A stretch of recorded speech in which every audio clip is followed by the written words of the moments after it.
Welcome back, everybody. Welcome back to the Free Agents podcast. Back here again for a little special bonus episode for you. Regularly scheduled content here, where this time slot would usually be for the latest Amazing Race episode recap. We'll be back next week. Both of us a little bit busy this current week and unable to sit down at the appropriate time to record an Amazing Race recap. And so, next week we will talk about this week's episode of the Amazing Race and next week's episode. So do not worry about that.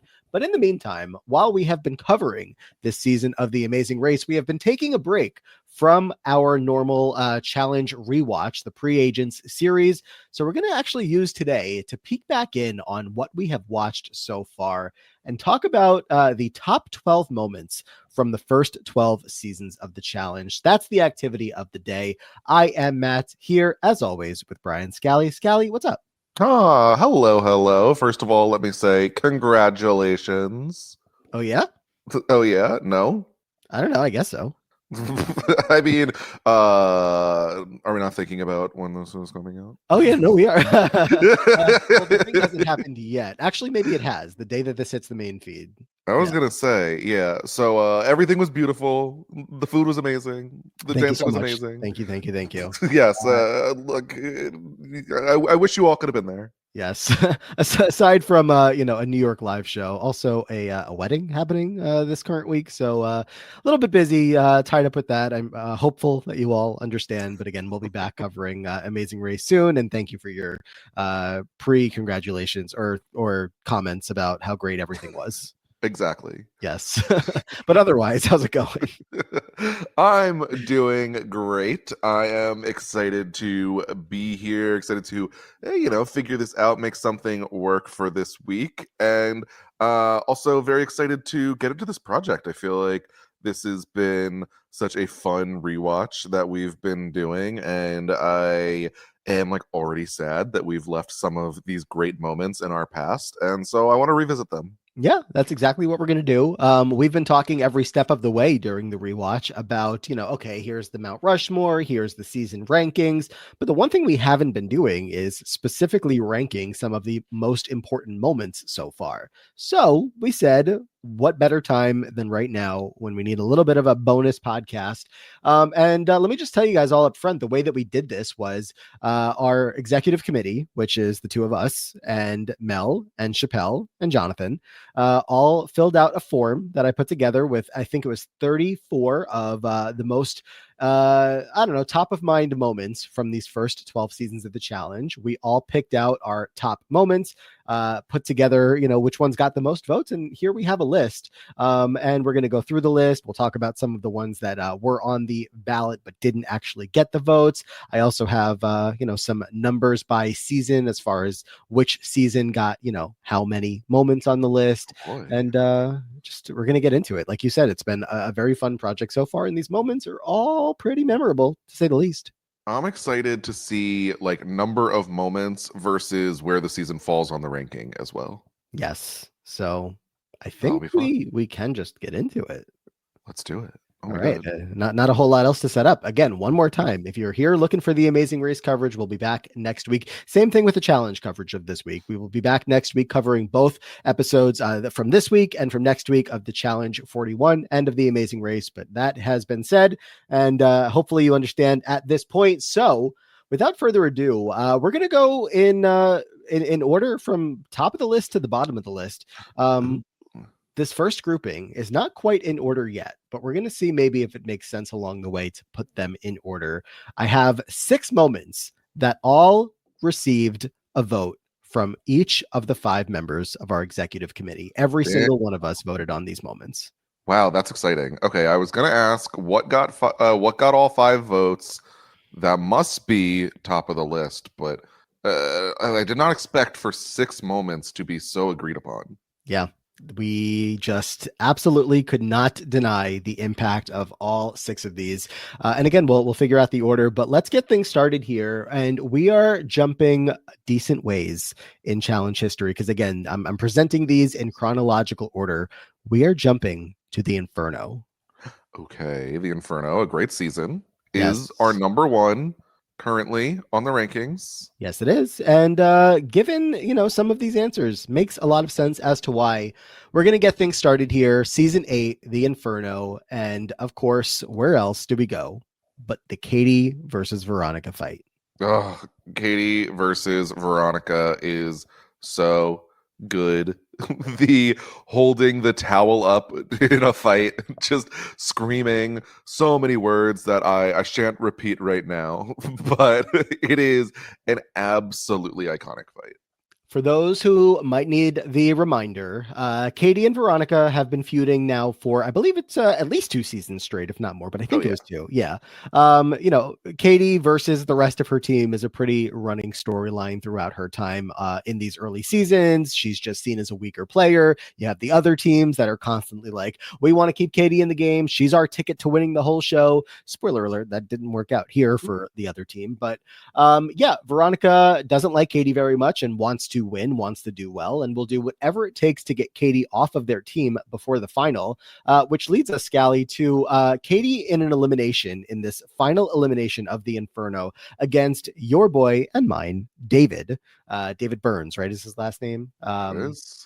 He is. They're going to be facing off in one of the "How bad do you want it" type of eliminations. They're in a tank of water, having all of this gross stuff poured on top of them.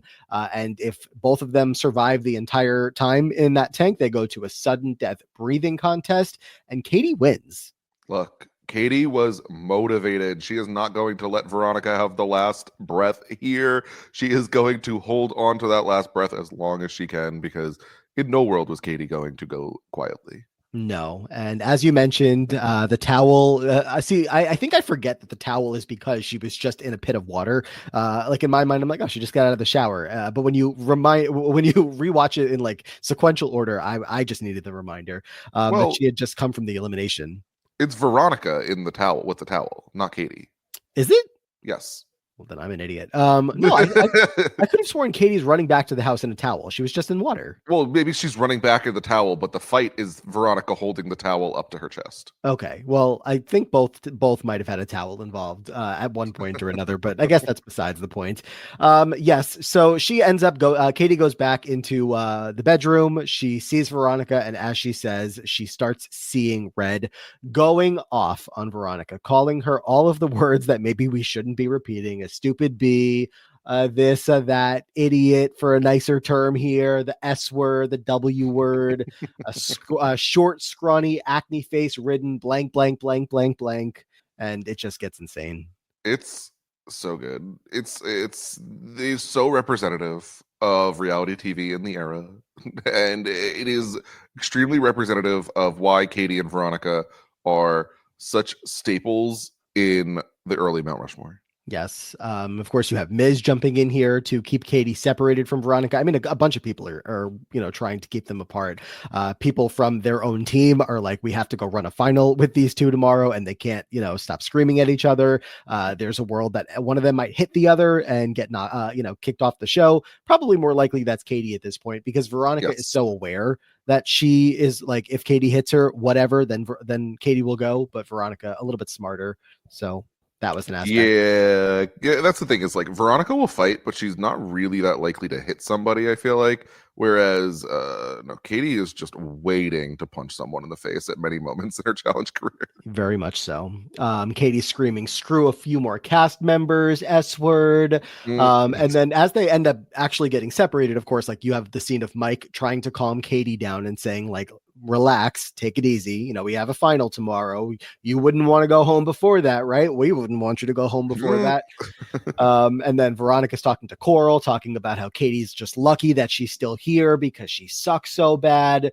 And they just can't, be in the same room. And of course, the story ends nicely for both of them because they go on to win the season. They do. They do. Look, they put that energy somewhere, and finally, Katie wins a season of the challenge. It's very iconic. It's Yes. great. We love. All the way to to modern seasons of the challenge when they are partnered together in All Stars 5 rival season. So what a great history. What a great history indeed. Yeah. So no surprise to kick things off that we have a moment that gets 5 out of 5 of our votes. But the next one is also from this season, and I said I was going chronologically, but this is actually from the same season, and it was earlier in the season. Any guesses? Ooh, give me the Julie trying to unhook Veronica on the first challenge. We have a winner. Yes. Back to back moments here to start things off that have to do with Veronica. This time it's Julie that's on the other side of this. And yet again, I say this was insane, of course. So good. It is a crazy moment. It's so, I mean, also so bad. Where Julie is trying to unhook the safety harness, where she knows if she doesn't get Veronica disqualified and also complete the mission herself, that she will not win the challenge for her team. And so she decides the best method to do this is to scare Veronica by unhooking her safety harness so that she is forced to stay in place, giving herself the least chance of falling to her death. And Julie can then waltz across the rest of the rope. It is obviously not taken well by Veronica, just screaming and yelling. What is she doing? What is she doing? Screaming and kicking as they're both competing in jeans, which is also very funny. Yes. I love this moment. It's also wild that like the idea of this challenge was to, I understand you have a bungee cord in place that you trust a lot, but you really trust it that much that it's really that worth it to like have someone drop. And the point of the challenge, besides getting across as fast as possible, is that you can play defensively and you can try to knock your opponent off of their line. Because we see a couple other people going for this move, not as much as Julie is here. Like a couple of turns before Julie goes, Ace goes and he knocks Jeremy off. Shout out to Ace. And then right before it's going to be Julie and Veronica's time to go, CT and Mike, the Miz, are both talking to Veronica saying, you have to do whatever it takes, grab her arm, do what you have to do and get her down. And Julie fully understands the assignment and then some. And as you mentioned, just goes out there, starts screaming, Veronica starts screaming as she is just pulling at everything she can pull at to try to get Veronica to let go. And Veronica's holding on to this, to everything she can for dear life. The first thing she says is, of course, stop molesting my vagina, you Mormon. And then things get even more physical, and Veronica starts screaming, you want to punch me? You want to punch me? Go ahead and punch me. No, Veronica, she didn't want to punch you. She just really wanted you. Well, maybe she did want to punch you, but she just wanted to get you down. Eventually, neither of them are moving whatsoever, but they have to start moving to, get anywhere near completing the challenge. Nobody's falling, nobody's moving. And that's when, the real yanking comes from Julie to try to get Veronica down. And you have Jeremy. When I went back and looked at this, Jeremy is like the biggest scare factor in all of this, because everyone's kind of saying like, oh, this isn't a good idea, but Jeremy is screaming at the top of his lungs from the balcony, stop it, stop, don't do that. Not even like a single production member is like as loud as Jeremy is, but of course that's what really sets Veronica off of like, what the fuck is she doing? And production should be so much more on top of this, but at the same time, like, should production have expected this? Like, absolutely not. they also have to be very confused as to what Julie's doing in this moment. Yeah, Veronica ends up just, totally panicked, like seeing her life flash before her eyes. And eventually they both get down from where they are and back to safety. And Julie is like, Veronica, I don't hate you, girl. I was just trying to win. And Veronica's like, fuck you. You are absolutely insane. You tried to just kill me. And when Julie later is like, well, if I really wanted to kill Veronica, I would just pick up one of these kitchen butcher knives and stab her. It's like, okay, like, Julie, stop it. In moments like this, genuinely have to wonder how she kept getting invited back to the show, just given how scary the ideas she's throwing out there are. But I don't know. Are we shocked that she is allegedly not cleared by insurance for All Stars? No. Yeah. Well, that's the moment there. Shall we try to get these in some kind of order? Katie and Veronica's fight and Julie trying to unhook Veronica. Would you have an inclination as to which one you would put above the other? I think for me, I might put Julie trying to unhook Veronica number one. I would as well. Yeah, I just think that it's such a rare moment where we've had lots of fights, and this is one of the best. Don't get me wrong. This is an all-time challenge fight that I just will think of all the time. Whenever I'm bored, I'll reminisce on the good old days of Katie versus Veronica. But this is a like truly unhinged moment. Yeah. The type of thing that I just like wish we had more angles. Like I want to see production, I want to see them reacting. But just like we talk about how dangerous challenges can be, um, I don't know of any other moments that I can think of off the top of my head of like, it's not the factors of like, did production make this safe enough? It is another contestant actively trying to, Yep. she probably wasn't trying to kill Veronica, but not seemingly concerned about the fact that maybe if that happened, it could happen. She did seem okay with the consequence. She did. She really I did. think we did a DVD commentary from the producers, from the cast. Yeah.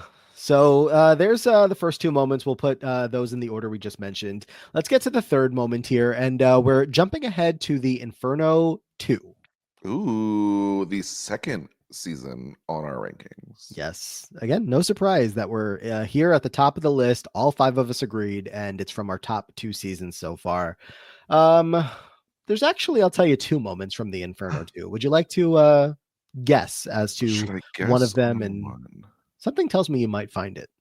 Ooh, I'm going to go with Tanya throwing all of Beth's clothes into the pool. In sequential order, yes, that is the exact right next Woo! moment. Yes, Tanya throws Beth's clothes into the pool. It is quite the night. Tanya ends up having to get separated from Beth and the rest of the house. And what, a day or two later, Beth decides, trying to sabotage my team, who all hate me, has been fun, but I think I'm just going to go home instead. Look, it is Beth being a shit stirrer, and she'll deny it, but she is going in. Robin, did you know that Tanya hooked up with Mark? Did you know she brought pictures of Mark to the challenge? Did you know that? And of course, Tanya finds out about this. Robin is mad. Tanya confronts Beth. Beth refuses to get out of bed. And how could you possibly get Beth out of bed other than throwing all of her designer clothes and bags and shoes into the pool and making sure they sink? Exactly, with plenty of encouragement along the way from one Rachel Robinson and Veronica, who both heavily encourage Tanya to do everything that she is doing here. But yeah, as you mentioned, Beth is trying to stir things up. Robin is going to end up confronting Tanya about this. And over dinner, we see a whole scene of them arguing back and forth. And Tanya eventually has had enough of Robin here and says, you know what? It did happen. I did sleep with Mark. And Robin starts to then defend Mark a little bit and say, you know what? If I were him, I also would have slept with a dirty whore who threw their vagina in my face. So, we're already fired up across the house. Things are getting kind of crazy. And then Tanya says, you know what? I do need to find out who the real enemy in all of this is. And Rachel and Veronica are so happy to tell her Beth stirred this all up, and specifically saying, we can't let her get away with this. Tanya goes to wake Beth up, and Beth wanted no part of this. No, no, no, no. Beth is done. And if only she had been a little bit more vigilant. Maybe all of her designer stuff that she is later sues Tanya and the show for would not have been ruined. Yep. She is going to remain in bed under the covers as Tanya takes her bag from right by the end of the bed, brings it to the pool, and throws the entire thing in the pool. And at first, it's like, okay, that didn't seem to do a whole lot. The bag is floating. Rachel and Veronica come outside and say, you got to take the stuff out of the bags. Tanya, you got to take it out of the bag. You got to keep going. This is not good enough. If we're going to do this, we're going to do it all the way. Tanya goes back inside and gives Beth one more chance. Are you sure you don't want to talk? Because it's going to get worse. Beth still doesn't want to talk unless Robin's there. She says if Robin shows up, all of us can talk about it together. Eventually, Beth realizes that something more is going on, and she follows Tanya outside, sees that not only is her stuff sinking to the bottom of the pool, but Tanya has started to throw some over the balcony as well onto the next level of the outdoor area. She's telling Tanya, you're going to die if my shit is damaged. And yeah, Beth just pulls all of her stuff out of the pool as you have like the Miz and everybody else just laughing it up. This is crazy. Oh, everyone taking selfies with all of the clothes at the bottom of the pool is hilarious. Yep. Like, it's so funny. They're like, this is the best moment on the challenge ever. And my question, Liguori, is this the best moment on the challenge so far? Of the three we've gotten Of so the far, three we've gotten I to. mean, it definitely has that same like, oh my God factor of Yes. the first one. But but no one's life is in danger. Is It's a that little the bit more measure? it's a little bit more fun than scary. So it's just a matter of how you're yeah, exactly how you're measuring, what you perceive to be the most exciting or the most whatever. To me, personally, I think while I am not exclusively measuring by how many people's lives are in danger to rank these moments, that is definitely not the, even really a factor of my decisions. But I am going to say that this is not number one for me yet. I think that's fair. Do you think it passes Katie and Veronica's fight, or is this third right now? I think it does. I think that this is more iconic. I think the close in the pool is something that for me I've just remembered forever and ever and ever, but I'm open to hearing. No, I'm with you. A fight is always fun, right? A challenge fight is always fun, and so Katie Veronica certainly feels that need of wanting to see two people arguing on the challenge. But this has the added extra element. There are props involved. There is a pool. There is a fit involved. Beth quits the show because of this. She says she's not doing anything until that she's compensated for the loss of her belongings, and Tanya is sent home. That does not end up happening, as far as we know, on either end of things. And her team is trying to convince her to come back into the game and still keep playing with them because they need her as a teammate. But yes, again, eventually she does decide she's had enough. She goes home. And Tanya did that all, not just Tanya did that. Like Beth started it all. She's trying to instigate, and it bit her in the butt. Yep. Yep. So Oh there's well. that. All right, so we'll slot that into our number 2 spot for now. We do have one more moment from this season, and also, is the quizzing you on all of this worthwhile? Because if this was me, I would not remember what moment is from what season. But I'm not mad at it. I think I if can you're do it. good, okay, then keep going. All right. One more moment from this season. Is it possibly now time for a wedgie? It might be time for a wedgie. Yeah, it's time for a necklace. Yeah, it's definitely time for a necklace. Um, what is there to even say? I mean, let's do it. I mean, look, this starts as some harmless joking around. Everyone is incredibly drunk because it's the early seasons of the challenge. So they are absolutely blackout. In the back of the van, you have everyone encouraging, oh, give Brad a wedgie, give Brad a wedgie, give Brad a wedgie. To gets taken to the extreme. The underwear belt gets ripped off. The band ends up over his head and around his neck, to which Brad screams, and now it's a necklace. Until he gets really pissed off realizing what happened. You would have to think that this underwear must have been like old or something. I know Miz is a wrestler. He's a very strong guy, or he's working up to be a wrestler, but like, how did it rip off of the underwear that easily and also not like send Brad's balls flying up into his body, like just as hard as he pulled? you know, I haven't really questioned the anatomy too much. Just me? Okay. I assumed it ripped relatively easily. I feel like when you throw that much force, it's probably just like gonna do things. I mean, you've been on record, or off record, actually, definitely more off record, talking about, specific underwear that you prefer that is maybe a higher quality than this. That I would hope that, that is not easily rippable like this underwear was. Yeah, I mean, it is just fabric at the end of the day, but yeah, I'm hoping my Calvin Kleins are holding up. This is just insane. Of course, after the necklace is born, Brad gets out of the van. He's losing his mind. Ass cheeks are out in the middle of the road.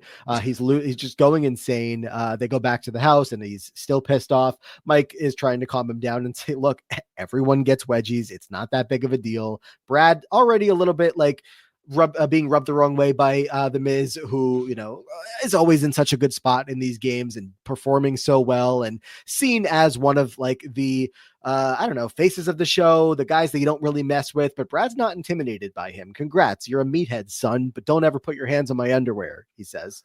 And to make matters worse, Brad goes home that day, or that round, gets eliminated by Abram after being sent in to elimination by Mike, who had a life shield and needed to pick someone else to go in.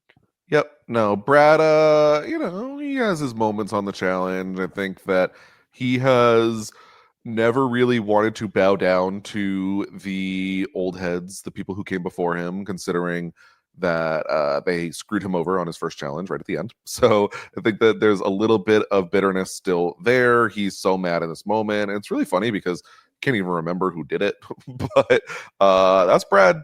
Yep. That's Brad. Now, my question is, where does this fall for you? You seem to have that question a lot. I do. I I think my gut is saying it might be 4 out of 4 so far, only because I know it's like and this is I think going to be a perspective thing for me. I watched this season, all these years later, and so it's kind of blink and you miss it a little bit. It happens so fast, and there's not a ton of extra fallout from it because Brad just goes home soon. It's very iconic for sure. But for me, I actually almost I thought I didn't vote for this. And maybe I did so almost out of obligation. I do like the moment. I do think it's very iconic, but it's definitely 4 out of 4 for me. Okay. Glad to hear it. I was going to be open to hearing like 3 out of 4, or if you made a really compelling case, No. any higher, but that feels like a good spot for it for now. All right. We have two more left in this section of everybody voted for them. Up next is going to the Gauntlet 2. And Ooh. I will tell you, it's the only moment from this season to have gotten everybody's votes. What is it? Ooh. Is this moment, I'm just thinking, is there anything that it could possibly be besides? Is it Joe quitting the season in saying that she is going to sue this island? It absolutely is. Joe's meltdown coming in next here.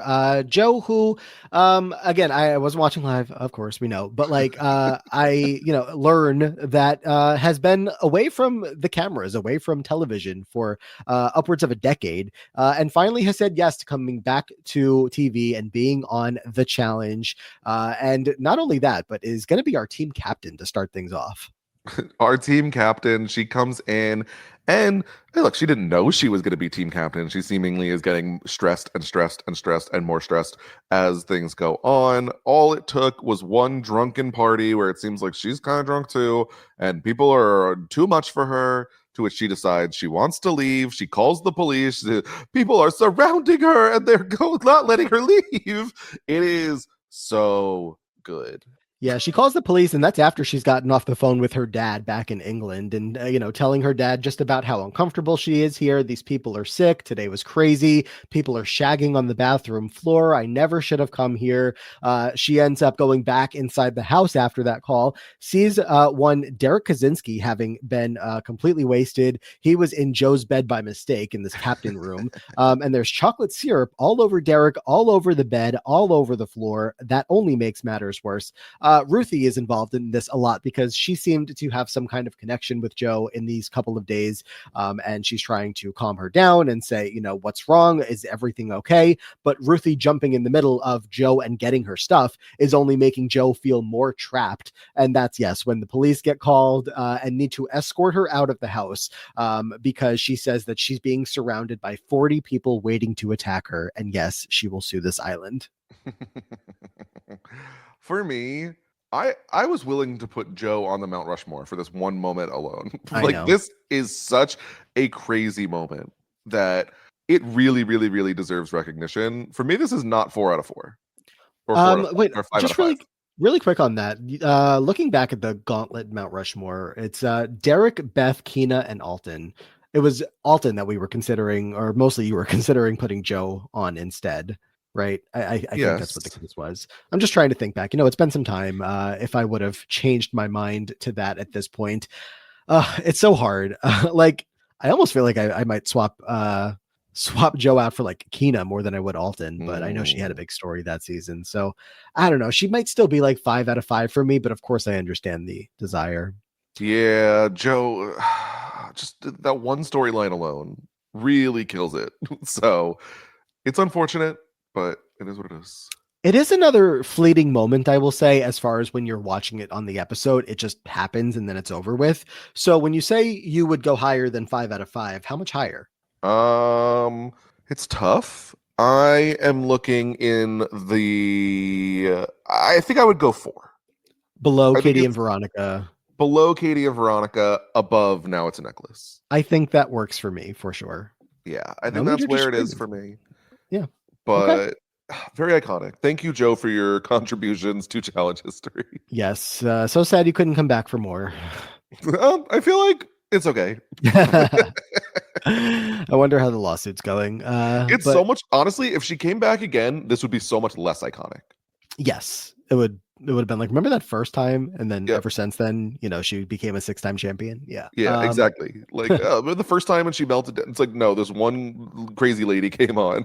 Yes. All right. Well, next, let's get into the final moment that was agreed upon by all 5 of the voters, and we go to fresh meat.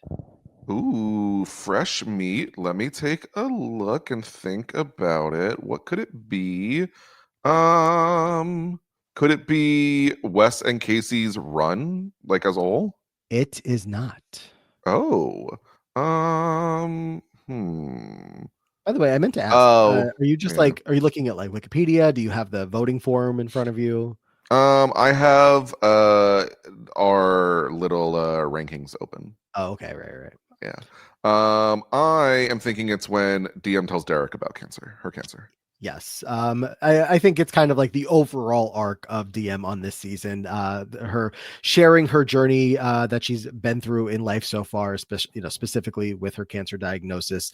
She shares this information with Derek, of course, in turn sharing it with us, and just the whole season, her arc of really finding this escape in being on the challenge, this confidence in herself that she can do all these things that maybe she was not sure she was going to be able to do because of what she, how sick she has been told that she is, and this connection she makes with Derek along the way, how much we so connect with her right off the bat, and of course for seasons to come. So yeah, 5 out of 5 agreed on this one. Yeah, this was definitely a super important moment. DM just a huge figure in challenge history, and it's tough to deny that this was super important. Not something that production knew they had on the show since DM hid it from them, Yeah, but I can't even imagine like the editors putting all this together and saying, "Do you guys know, by the way, that we're putting a storyline in about how one of the contestants on the show, has cancer and is going through yeah. a lot." Um, this is a tough one to put in the mix of all the other ones. I don't even know that we should, unless you think, I don't know. Now, Like, how do you despite measure this up with like crazy challenge moments? should I say it? Say what? Mm, Despite your usual ranking of people's lives being in danger, I am going to, sorry, I am going to put this probably only above Now It's a Necklace.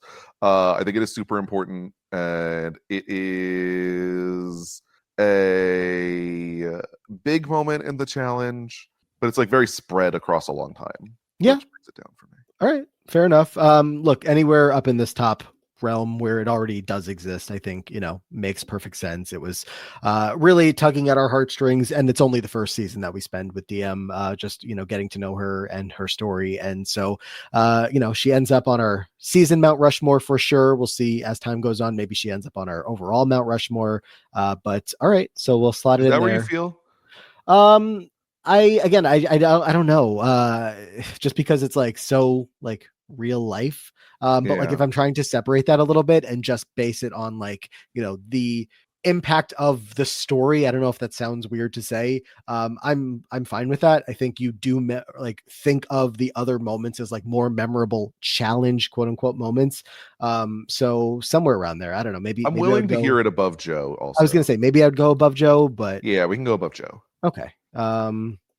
Sounds good. And then Katie and Veronica's fight is right above that. I think so. All right, and we can, still adjust if anything else comes up. Now, question: as we get into numbers 7 and 8, which are not again ranked, it's just 4 out of 5 of us all selected these. Are we willing to move them above others if we think that makes sense? Or I am. My opinion's better than everyone else's. all right, ultimately, this is our project, so I guess we'll go for that. All right. Well, voted by the panel to be numbers 7 and 8. We're gonna go first Which to yes. can I say real quick that all of the moments that got all 5 of us to vote are moments from our top 5 seasons. So if you didn't have a moment within there, it was very tough to make that top 5. Mm-hmm. Yep. The next season below the top 5 is Challenge 2000. Well, and then there's one season in there that didn't have a moment, I'll say yet, but maybe soon. Okay, we'll see. All right, next we're going to be going to Battle of the Seasons, season 5, the Ooh, earliest Battle season of that the we've gone to so Seasons. far. What the hell happened on this season? I am going to go with does a baby make the list for the first time? For the first time, yes, a baby does make the list. Baloo brings her baby to the challenge. They're filming this season in Mexico, and why not go on a nice vacation with your baby that is 6 months old? It's so iconic because it's so fun to tell people, like, especially that are only into modern challenge, like, did you know there was a bunch of baby in this house? Like, a baby, yeah, someone brought their baby to the challenge house. That was Baloo is an eccentric character all on her own, but let her bring a baby here, which I don't know what production really was thinking, but that baby ends up being like watched by everyone in the house. It becomes a whole thing.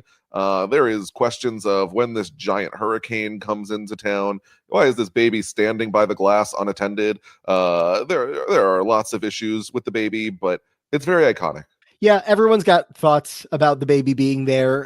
No one is going to really outright, like, question these things, or I guess call Baloo out on these things. They do question some things, as you mentioned, with like, why is the baby so close to the window with a hurricane coming? But as again you mentioned, Baloo is such a interesting character. She is pretty easily set off, and especially when it comes to questions about her parenting. So not only do you have that going on, you have the fact that Baloo needs to compete in challenges and follow production's directions while she is out there to film a season of the challenge. And you get a moment pretty early on where they're telling Baloo, all right, we have to go be outside by whatever time. But there's something going on with the baby, not like something serious. I don't know if she had to feed the baby or put the baby down for a nap. And she's like, tell them that they can come to me and tell me that I got to bring my fucking baby over there. No, that I need to be here with the baby. Oh, Baloo and the baby. I feel like very, very iconic, but I have a tough time being like, put this like in the montage of greatest moments, Like it doesn't fit in the montage cleanly, so that has me lower it a little bit. Fair. Look, I mean, it's not just the baby. There's a nanny as well. Like we There is a have nanny. a lot of characters in this story. That is true. I think for me, do you think It's this or now it's a necklace is higher? it's such a headline, right? It Like a is. woman brought her baby to the challenge. Like that is incredibly memorable. And to me, I feel like it makes sense to have it pretty close to, if not directly, next to the Joe meltdown of just like what happened in these first couple of episodes. So I probably would put it above Now It's a Necklace. I'm open to it. I think I probably would put it last. And you know that I'm not the biggest now it's a necklace person, but again, I'm like imagining the montage and I'm like number 10, like Baloo's baby, like, huh? But I'm fine with either. I think I would go above if you're fine with it, just because Baloo, like this storyline goes on for again a couple of episodes where Now It's Necklace is over so fast. But Baloo, Deal. it's not just like she gets there and everyone's like, what the heck is going on here? As you mentioned, we find out like all these years later that there's so many people involved in babysitting this baby, not just the nanny that seemingly here as well. But then when the toga party's happening and we're seeing what Baloo's up to and the hurricane, like we are living through an insane hurricane with these challengers that they have to shut down production, get everybody to safety, have a toga party, and there's a baby there the entire time. Like that Yeah, is episodes worth of just like holy shit. that So is true. Well, what's the next moment? the next moment here is from the Inferno, back to the Inferno, and it's Ooh. another fight. Give me. Do we have? Do we have Julie versus Coral? Correct. Another fight that wasn't physical, but one of them wanted it to be. Yeah. No, this led to so many good quotes. Like, I could beat her up with my left boob, like basically, or is it like one of my boobs could beat her up? Yep. I love this fight. Julie is acting a fool non-stop, being like, I just guys solve their problems better. They just fight and then they're friends. You know what? I want to fight Coral. Tell her I want to wrestle her in the yard. Go tell her. Go tell her. Go tell her. Julie's an idiot. She would get her ass kicked. Yep. A lot of tension had been building up for this. They haven't liked each other all season. Julie ends up getting nominated to go into the next Inferno for the real world team. Coral, she wanted Coral to nominate herself, but Coral's already been involved in that to this point. And Julie feels like Coral is manipulating all of the conversations regarding who's going in. And so she really doesn't want Coral to get her way. Eventually, it is going to be Julie that's going in, and she's talking about, I'd rather Katie go in rather than Veronica. I don't think I can beat Veronica, and they're picking which opponent that Julie would potentially have. But the entire team doesn't want Katie to go in. So again, Julie feels like Coral is getting her way all across the board. Julie eventually is just fired up, set off, and she's going to say that she wishes that Coral would just shut her mouth when she's pitching things, and Coral is going to then jump in and say, no, you don't talk to me like that. Back the fuck up. And then we just keep getting into more chaos. Coral telling Julie, you can have that one for free, but next one you're going to have to pay for, and I don't take credit cards. As you mentioned, Julie is going to want to wrestle Coral. Exactly as you said, that's how the boys settle things. Coral says, I don't wrestle. I fucking beat bitches up. And that is her response to all of this. She is not about to go wrestle Julie and give her the satisfaction when, she wears a 32 double D bra and one boob alone could kick her ass. She'll go home in a gurney and I'll go home in handcuffs. Literally put any of those on a t-shirt and they would sell millions. Yep. They're so good. I love this fight. She says, I'll have that bitch in a headlock. She'll be choking and I'll be going home. What else is there to say? It's just like, Coral is a very intelligent, not just game player, but person. And she's here to compete and win a lot of money and not fight Julie. Like, what are you talking about? Julie is out of her mind, as we've seen now 2 times on this list. And it feels like it should be more. So this is a big one, and it's not going to be towards the bottom of the list for me. No, me neither. But where does it fit? I mean, I guess naturally I would go to like the Julie versus Coral fight compared to the Katie Veronica fight. I think I have it above Katie Veronica. I feel like to me, Katie Veronica is more iconic because it is face to face. They are up against each other, whereas the majority of Coral and Julie is like a game of telephone where people are relaying messages, and it's really carried on Coral just being like extremely funny, extremely witty, like having good lines. But it's not until very late in the fight that Julie's like, come on, and Coral's like, no, no, I'm not engaging. Yeah, it's the Coral one-liners that bring it as high, really high for me, that make me want to put it higher than the other. I guess like if you're breaking down the fight, beat by beat, Katie and Veronica are both very active participants, and Coral is choosing to disengage by just being very funny about it. So, I mean, I'm fine with whichever direction this goes, but I think I like them being around the same spot, unless you would. Yeah, I'm good with just below the Katie Veronica. Okay. So, 3 of our top moments so far from the original Inferno, again, our favorite season so far. Yep. Who could be surprised?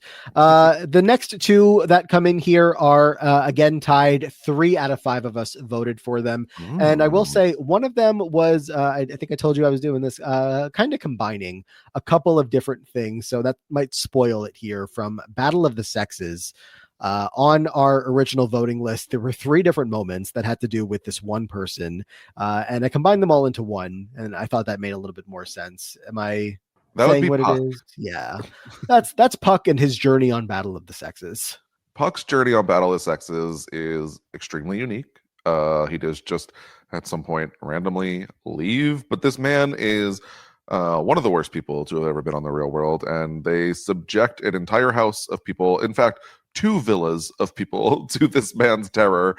He is going to do things like get married. He is going to bring his wife to the show. He does not leave like some others. He does not have that level of respect. He brings her and his baby, another baby showing up on the challenge, here to the challenge. He has incredibly big fights with, I would say, almost every woman on the season, but especially Ellen, constantly, over and over and over and over.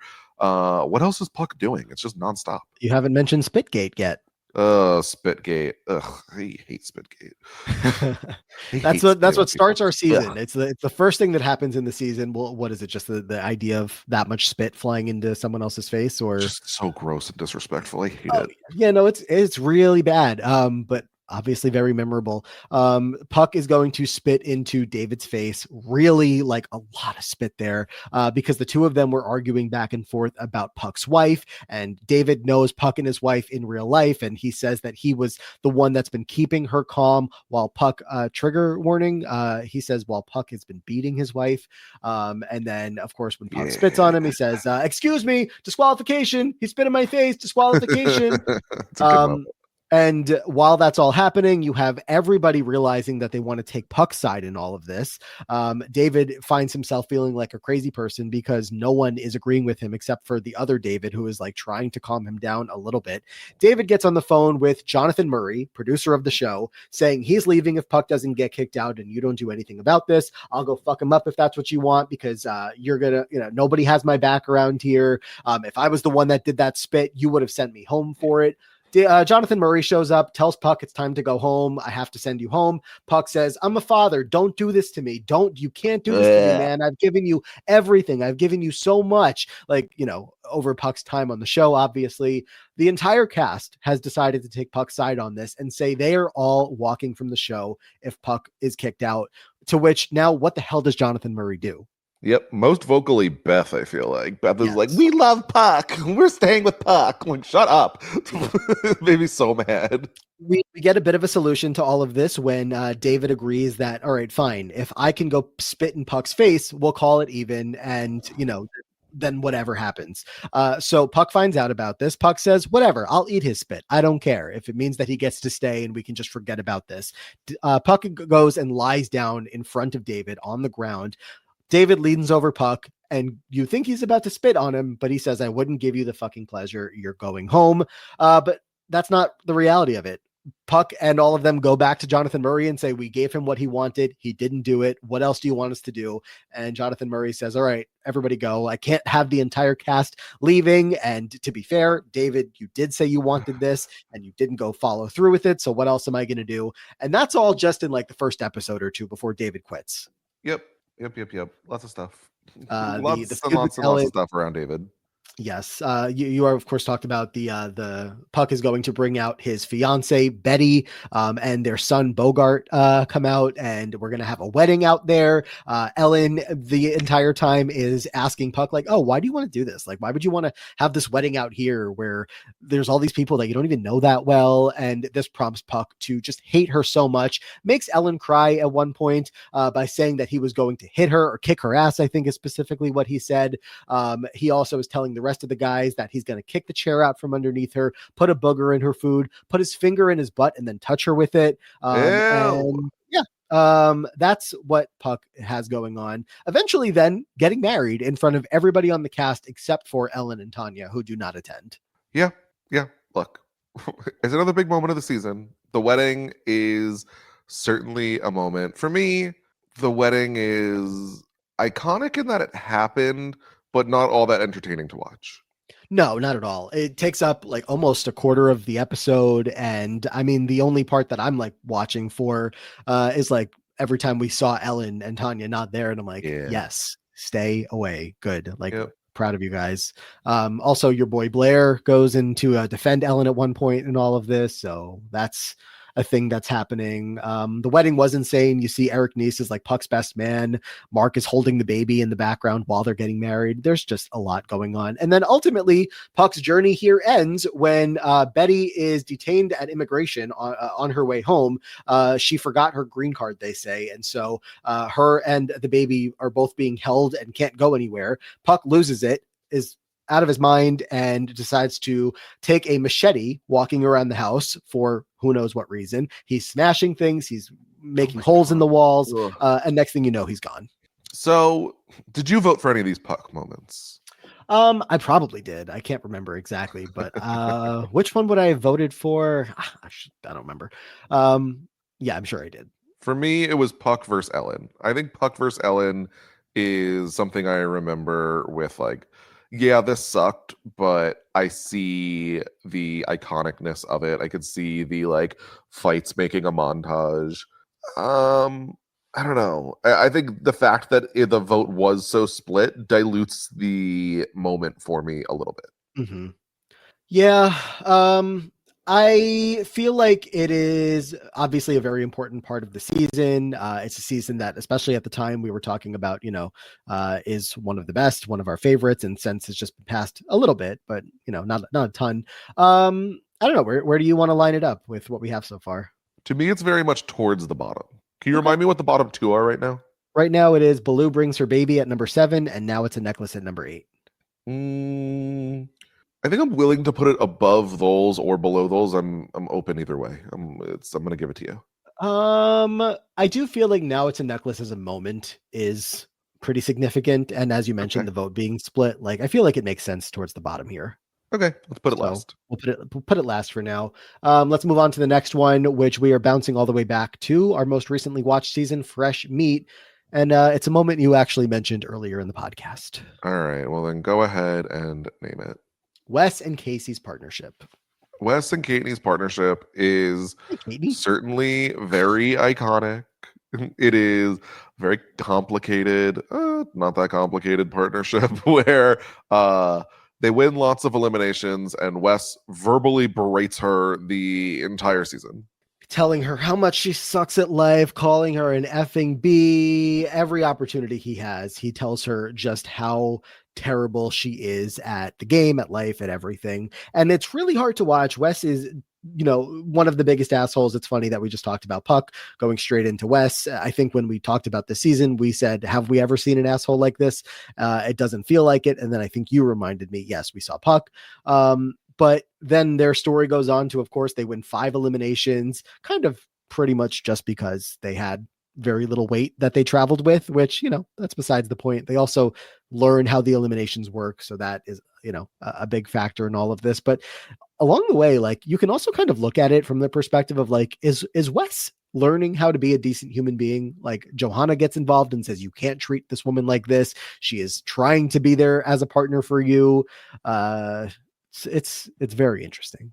It is certainly very interesting. Again, it's just one thing where if I think about the season, this is something that I think about. It is not like concentrated into one moment, which I think brings it down a little bit, but still very iconic.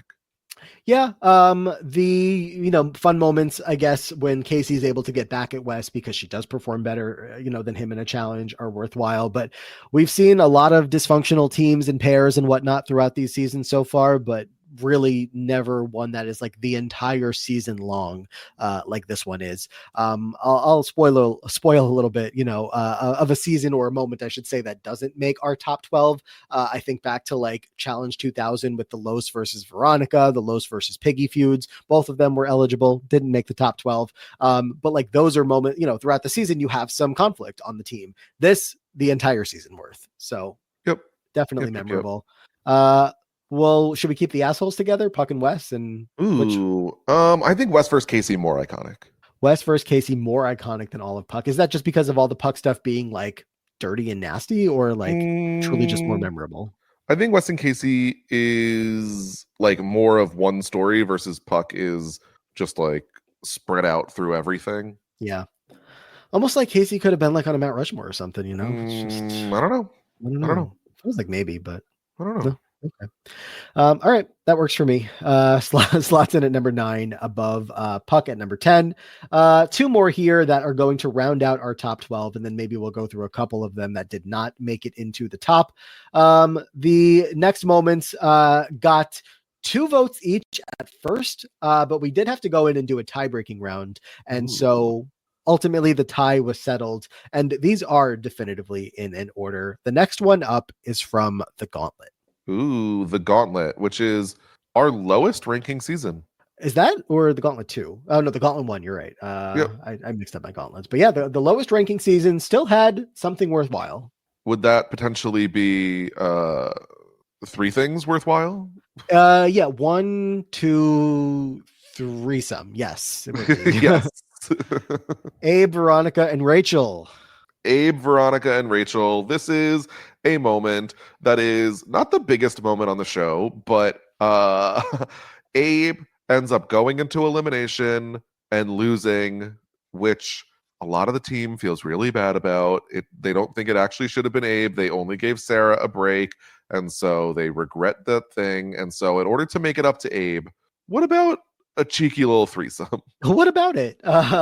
Abe, we're in this era of it's not you just leave the elimination and go home, which actually they kind of oscillate between that over the years. Sometimes you just have your bag packed and you go straight, I guess, to your hotel. Sometimes you go back to the house, and here they go back to the house. So Abe, fresh off this elimination, is going to walk into the bathroom. Veronica is, I think, straightening her hair. Rachel is in the bathtub with a lot of bubbles, and some jokes are made. Abe, you should get in here. He says, don't joke with me. I will be there in 2 seconds. Strips down, gets in the tub, and the next thing you know, Veronica's walking around the back of the tub. She gets in. We're hanging out. We're playing. We're being goofy. Coral comes in the room, and they're inviting her to come in the bathtub as well. At this point, I don't think it's as sexual as it's about to turn into. Because, of course, when it is just the three of them and they decide, you know what? Yeah, let's go in the shower. And they do. And they're wiping the glass walls of the shower so production can get a better view. It is wild. Adam Larson walks by at one point. He said, I would have lost an elimination today if I knew I would get this. So, yeah. Another moment that for me, when I went back and rewatched it, for us doing that recently, I said, wow, again, this is so much quicker than I thought. Not that I thought it was like the entire episode was a whole threesome, but it just is a fleeting moment. And it's after Abe is already eliminated. So it's just that's that. But I don't know. I don't see this being at the bottom of the list. I don't know. I agree. How could you put a threesome at the bottom of the list? But how high? So we have number 10 is Puck. Number 9 is Wes and Casey. Number 8 is Now It's a Necklace. 7 is Baloo. 6 is Joe. You think somewhere in there or even higher? I think somewhere in there. I'm going to say probably below Joe's meltdown. But above Baloo's baby? I think so. I think I like that. Yeah, I think a threesome is better than a baby. You heard it here first. Mel, get a t-shirt going. Put that on a t-shirt. Threesome is better than a baby. Yeah. I wonder how many Which would you rather have? I wonder how many couples out there have conceived and said, you know what? I wish that was a threesome instead. We should have just had a threesome. And it's entirely possible that maybe sometimes it's been both at the same time, but a threesome better than a baby. I agree. Final moment on the list here to complete our top 12. We are to our favorite season, The Inferno, for one That's more crazy. Let me give you the final number before we get into the moment. So with our top 12 here, 0 moments were selected from the first 4 seasons of the challenge. All-Stars, Road Rules Challenge, Real World Road Rules Challenge, Challenge 2000, Extreme Challenge had nothing. Also, Battle of the Sexes 2, no moments in the top 12. None of that surprises me. No, me neither. It's classic challenge. It's a different format of the show. We enjoyed watching it, but it's not what these 12 moments are. 1 moment each from Battle of the Seasons, Battle of the Sexes, the Gauntlet, and the Gauntlet 2. And then we had 2 moments from the Inferno 2 and Fresh Meat. But yes, the Inferno, our favorite season so far. This is the 4th moment that is going to make the top 12. And any guesses? Is it potentially the Katie winning an elimination, smoking a cigarette? It absolutely is. Katie beats Julie. I had this wrong on the form. I said it was Trishelle. Katie beats Julie. That's what I thought. Sorry. In the treadmill elimination, while smoking a cigarette, itching powder all over both of their bodies, ends with a jump rope tiebreaker because both of them stayed on the treadmill the entire time. You have challengers drinking. You have people rooting against their own team, from Coral to Julie. She wants her out. Again, the itching powder. There is so much going on in this elimination. Yeah, that's the thing, is that the Katie smoking a cigarette is the headline, but there's so much more here. Everyone is just devolving into madness. Like, what is happening? People are drinking. Another moment for me that didn't make the top 12, but it did make, I guess one person voted for it. I must have been me. The Kendall versus Leah elimination was also crazy this season, but didn't get enough votes. Yeah, that is true. That is true. So That was good, but it's hard when you don't have like a headline. You need that I like know. that moment. And like the moment of Kendall versus Leah is not what's interesting there. It's everything No, else. it's exactly. But this is coming after the Coral and Julie fight. So Coral is fired up and wanting Julie to go out here. Katie gets fired up because Julie is not as itchy as Katie is because Veronica Yep. put less itching powder on Julie so that Katie would go home and be more uncomfortable. But when Julie starts to ask the host, Dave Mira, will you make this go a little faster? Can we jog instead of walk? Katie says, fuck you. We're walking. We're not amping up the elimination if that's not part of the rules. And then Katie starts to get more fired up and says, "You think that Coral's a bitch? Wait till you get done with me." It's so funny. Yeah, that's one of my favorite parts. Also, she's like, if you want to run, then fucking run. Like, go ahead. I'm not doing it. You do whatever you want. I don't want to fucking jog, you idiot. um, and that's like Katie smoking the cigarette. Does it even make the final cut? Correct. Yeah, No, that's you my said thing. it doesn't. I don't think it does. Yeah, and that's my thing. We find out about it, but this moment is immediately brought down for me because they left gold on the floor. Yeah. I mean, they are constantly like joking on Katie for the fact that she Yeah. is always smoking, always drinking. And then in the middle of elimination, but again, the funny part of all this, besides these two having this verbal, thing, is everybody else is drinking. So clearly we're just like letting loose here, Yeah, but they didn't show it. exactly. Julie was so confident when they got to the jump rope. She said she's jump roped tons of times, in her life before this, and she was so sure. Not even like a minute in, as far as the edit shows. Julie messes up, and Katie wins, and Coral loses it, hysterically laughing. Woo! So this was so much fun.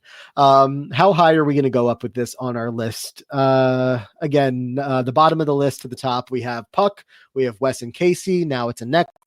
Baloo brings her baby, the threesome, Joe's meltdown, and then we get into like DM somewhere in the bottom half. But where are you thinking? For me, I think I might be okay with this at last. Yeah, it would go below Puck and all of that stuff. I mean, part of me wouldn't mind seeing Well, it maybe above like Wes and Casey and leaving Puck as okay. last, but Yeah, that's hmm. fine. Now it's a necklace, and then Katie and Julie's elimination, then Wes and Casey, then Puck. I'm good with that. Okay. Well, then let me read this back one more time, and then I'll talk about some more of the honorable mentions and get your reactions to what didn't make our top 12. Number one on the list. Well, no, this time we go in reverse order. Number 12, again, Puck and everything on Battle of the Sexes regarding him. Spitgate, the rivalry with Ellen, and the wedding. Number 11, Wes and Casey's insane partnership. Lots of ugly words used on Fresh Meat. Number 10, Katie beating Julie in that treadmill elimination while smoking a cigarette, itching powder everywhere, lots of people rooting against their own team. Number 9, Brad, The Miz, present Now It's a Necklace. Number 8, Battle of the Seasons, Baloo brings her baby and her mullet, but mostly her baby. Number 7, from the Gauntlet, we have Abe, Veronica, and Rachel's threesome. Number 6, we have from the Gauntlet 2, Joe's meltdown. Number 5, Fresh Meat. DM begins to sharing her cancer journey with Derek and with us, and really, letting us into her world. And it's very emotional all around. Number 4, Julie versus Coral from the Inferno. I don't wrestle. I fucking beat bitches up. Number 3, Katie versus Veronica. Do you feel like that's not too high, is it? No, I think it's very That's iconic. good. I love it. Okay, just making sure. We haven't like checked back in with the top 3, but the Inferno, Katie versus Veronica, you scrawny, short, acne-ridden, yes, lands at number 3. Number 2, Tanya throws Beth's clothes into the pool, leading to Beth quitting the season from the Inferno 2. And number 1 most iconic moment from the first 12 seasons of the challenge, Julie tries to unhook Veronica on the Inferno. Can I make a point? I would love a point. What's the top moment that involves a man? Julie, Veronica, Tanya, Beth, Katie, Veronica, Julie, Coral, DM. Derek is somewhat involved in the DM one. No, that's DM's Joe, moment. does Abe count in the threesome, or is he Yes, Abe outnumbered by the counts in the women? threesome, but Okay. barely. Blue. Now it's a necklace. I guess really the one that is centered around a man. Yes, Yes, it is. Look, women run the show. They have given us everything. We really need a second women's Mount Rushmore rather than just one and then a men's route. What are we doing with the men? Like, Like literally. and the 11th one here, the Wes and Casey of it all, and number 12 Puck are both about how awful a man is. Yep. Like, Yep. not about iconicness. It's about Which, to be fair, some of these are about how awful some of these women are too. no, that's different. Different. So that's our top 12. Let me tell you the number 13 through 16. I'll just name them quick, react as quick as you Okay. want. From season 2, Janet and Jason do it on the tennis court. Woo! Yeah, at the Playboy Mansion. That can't be missed. Battle of the Sexes 2. Ayana slept in her jersey last night because she wanted to win. Very iconic. I wish we could have found a spot for it on the list. I think it gets lost, unfortunately. It does. Next, two moments from the Gauntlet 2. Similar stories. Beth becoming the captain of her team that hated her. And of course, she also quits there. And then Derek getting eliminated right before the final after he took out half of his own team. I think it's tough because I think these are also moments that like span a long time. It's hard to give a succinct headline on either of Yes. these. Number 17 through 21 in order. These all got only one vote. The ones that I just mentioned gotten 2 votes, but they fell out from the tiebreaker, blah, blah, blah. So these all got 1 vote each. Season 1, Eric wanting to keep zorbing while everybody else wanted to keep moving, and Eric is not very happy after all Very that. good moment. Honestly, a great way to start out the show.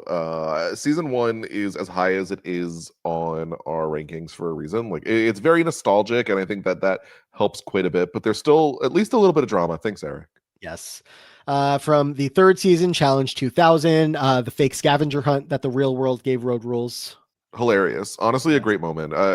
One that I would have considered. Yes. Battle of the Seasons, a Hurricane halts production. Kind of mix that into the Baloo story, so it's okay that it didn't make it.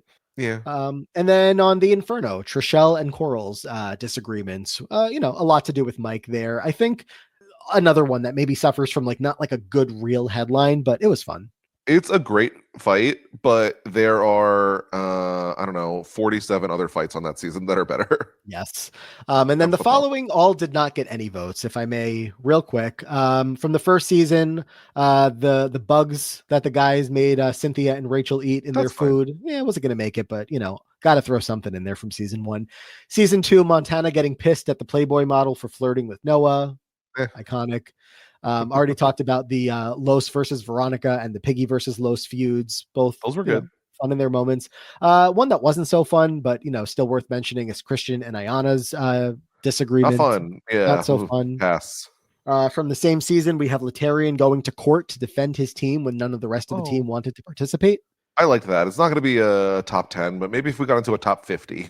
I think if we did a top, top whatever moments from the first 4 seasons, I think it's pretty high up there. I agree. It's unfortunately hard to, whatever.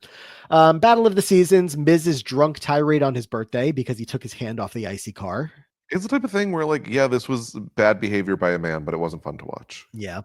Battle of the Seasons also, Holly and Chadwick, their whole story really, but when they get separated and Chadwick is going to send some hate mail to Emily and Timmy from home. A hilarious moment, honestly. Should I have voted for it? I don't know, but it's not succinct. It spans out too far. Yeah, they had a lot to do with the Baloo storyline as well. Holly was one of the specific people that were getting, an earful from Baloo about "Don't tell me how to raise my baby." It was such a good moment. Yes. One that I'm so shocked didn't get any votes from the Gauntlet. The storyline of Sarah Grayson's 5 wins. Nobody voted. Yeah. I mean, since when have I cared about challenges? I guess. But I don't know, part of Wes and Casey's story is that they won 5 eliminations. So did Sarah, and she did it by herself. The eliminations on the Gauntlet were it's iconic. I'm not disrespecting Sarah Grayson, but they lasted a good 20 seconds of the episode. Yeah. There's a minute total footage of Sarah Grayson in elimination. Yeah. And, again, if it was the top 50, maybe it makes it somewhere higher. Yeah. But, Battle of the Sexes 2, we have 2 moments, got no love. I didn't expect Steven slapping Shane to get a whole lot of love, but mentioned it. Yes. I also want to say with Sarah, they don't it feels triumphant because she's an underdog, but at the same time, like the moments are not celebrated. Her entire team is just like, all right, whatever, Sarah's back. So like, Yeah. I don't live in that moment. I don't love it. And it's also like when she wins, it's like, okay, she won with the rest of her team. It's not like, and Yeah, Sarah also survived and won. It's just like yeah, kind of a thing that happened on the season in hindsight. yeah, But as challenge fans, of course, we all remember it. yeah. Also from Battle of the Sexes 2, Robin and Coral get into a little bit of a disagreement at the semi truck challenge. A Uh, fine fight that I will probably forget about by the end of our rewatch. the Inferno 2, Landon and Derek's drunken fight, where Landon has to get his ear stitched back together, and Derek has then Landon shaves his head. Wait, what Derek the ear or Landon was the ear? Landon Landon? accidentally pulled off detached Derek's ear from his Derek, head, basically. yes. Derek needs And then Derek comes back and shaves a bald spot in Landon's head, to which he then puts he calls it a skullet, but it's like a double mohawk little thing. not even one vote for that. Um, it just feels like my ear hurts. How many did we all vote for? Did we vote for like 5 or 10 or We voted for 12? 12. We voted for 12. Huh. None of us out of It's 60 not votes. top 12 worthy. Okay, well, clearly it didn't make it. And then the final moment that got no votes was DM versus Tina from Fresh Meat. We just recently watched it, and then I said my Tina thoughts. puts DM into the final elimination. No votes. So It is a very forgettable fight, to be honest. yeah, fair enough. Well, that was fun. Very fun. I have very much enjoyed revisiting all of these moments. I think that that top 12 is super, super, super solid. And once again, thank you to the women. Yeah, always thank you to the women. We'll, I'm sure, revisit this kind of activity at some point. Maybe, the next time that we pause down on the rewatch Ooh. and, maybe add 12 more moments in and kind of mix things up and continue keeping a running list of the most iconic moments in the challenge history. But that's going to do it for now. Again, we will be back next week to cover both this week and next week's episode of The Amazing Race. The rewatch will be back sooner than you know it at the end of The Amazing Race season. Unless another show pops into our lives much sooner than we expect, but I don't think that'll be the case. We'll get back to the rewatch. And of course, we're covering the Challenge 41, doubling up next week as well. But Scally, I would imagine right now you're covering some Love Island games. I would imagine so, right? Or is it over? Good question. I can't keep track of my schedule this week. But otherwise, check out the We Know Love Island feed. It's been a super fun season of Love Island games, so make sure to come check us out. Otherwise, anything I'm doing in the real time, I will keep you updated at Brian_Scally on Twitter, at Brian Scally on Blue Sky, twitch.tv/bscally on Twitch.